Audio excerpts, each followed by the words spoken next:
Tea టైంకి సరి అయిన పర్ఫెక్ట్ జోడీ ఏంటంటే చక్కెరపార. ఇది బయట తీసుకునే స్వీట్ షాప్ స్టైల్‌లోనే ఇంట్లోనే క్రిస్పీగా అదే సేమ్ టేస్ట్ తోటి ఇంట్లో ప్రిపేర్ చేసుకోవచ్చు.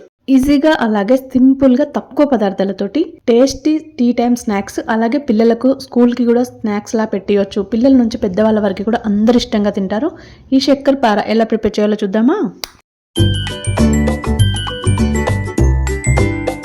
Hi friends, welcome to Sangeetha kitchen and vlogs. అందరూ ఎలా ఉన్నారండి? చక్కెరపార కోసం దీనికోసం 2 కప్పుల వరకు మైదా పిండి తీసుకోవాలి. అలాగే 1 స్పూన్ వరకు వాము వేసుకోవాలి. అలాగే 1 స్పూన్ వరకు ఉప్పు కూడా వేసుకోవాలి. అలాగే ఒక చిన్న కప్పు వరకు ఆయిల్ వేడి చేసుకొని ఆయిల్ కూడా వేసుకోవాలి. ఇలా వేడి ఆయిల్ వేయడం వలన మనకు స్నాక్స్ చాలా క్రిస్పీగా వస్తాయి, బాగుంటాయి అన్నమాట. ఇలా వేసిన తర్వాత స్పూన్తో కలపండి. డైరెక్ట్ చేపెట్టారనుకోండి ఆయిల్ వేడిగా ఉంటుంది కదా, కాలిపోతుంది. ఇలా మొత్తం మిక్స్ చేసిన తర్వాత ఇక్కడ చూపిస్తున్న విధంగా మనం ఇలా పిండి పిసికినప్పుడు ఇట్లా ఉండలాగా రావాలి. ఇలా వస్తేనే మనకు పర్ఫెక్ట్గా వస్తుంది.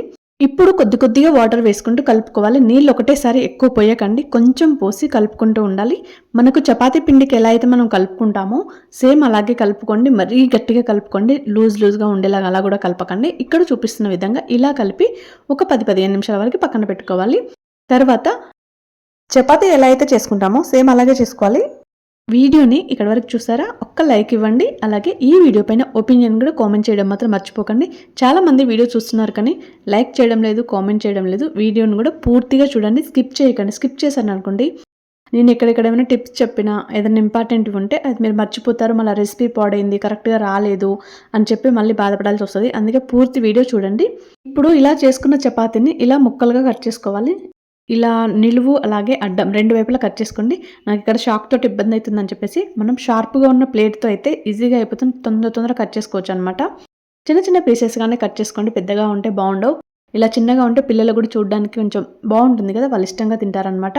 ఇలా ప్రిపేర్ చేసుకోవాలి. మొత్తం పిండిని కూడా ఇలానే మొత్తం ప్రిపేర్ చేసుకున్న తర్వాత అన్నీ ఒకటే గిన్నెలో వేయకండి. బౌల్లో కానీ ప్లేట్లో కానీ ఎలానైనా సరే ఒకటేసారి వేసారనుకోండి మొత్తం అతుక్కుంటాయి. కొన్ని విడివిడిగా ఉండేలాగా వేసుకోండి. తర్వాత స్టవ్ పై కడాయి పెట్టుకొని కడాయిలోకి డీప్ ఫ్రైకి సరిపడా ఆయిల్ వేసుకోవాలి.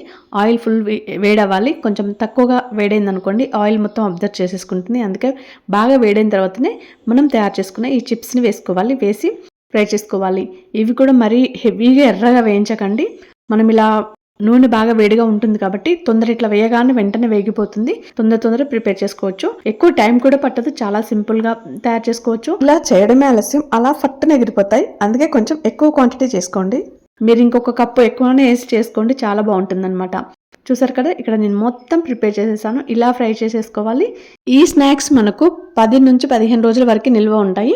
తొందర పాడు కూడా అవ్వండి, చాలా బాగుంటుంది. ఎందుకంటే మనం ఆల్రెడీ క్రిస్పీగా ఫ్రై చేస్తాం కాబట్టి అంత స్మెల్ రావడం, బూజు పట్టడం అలాంటివి కూడా ఏముండవు అనమాట.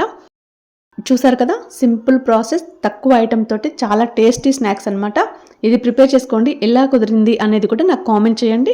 ఈ వీడియో పైన ఒపీనియన్ కూడా కామెంట్ చేయడం మర్చిపోకండి. లైక్ చేయండి, షేర్ చేయండి. ఫస్ట్ టైం చూస్తే సబ్స్క్రైబ్ చేయండి. మరిన్ని స్నాక్స్ అలాగే బ్రేక్ఫాస్ట్, కర్రీస్ చాలా వీడియోస్ చేస్తూ ఉంటాను. మీరు సపోర్ట్ చేశారనుకోండి ఇంకా కొత్త రెసిపీస్ నేను చేస్తూ ఉంటాను అనమాట.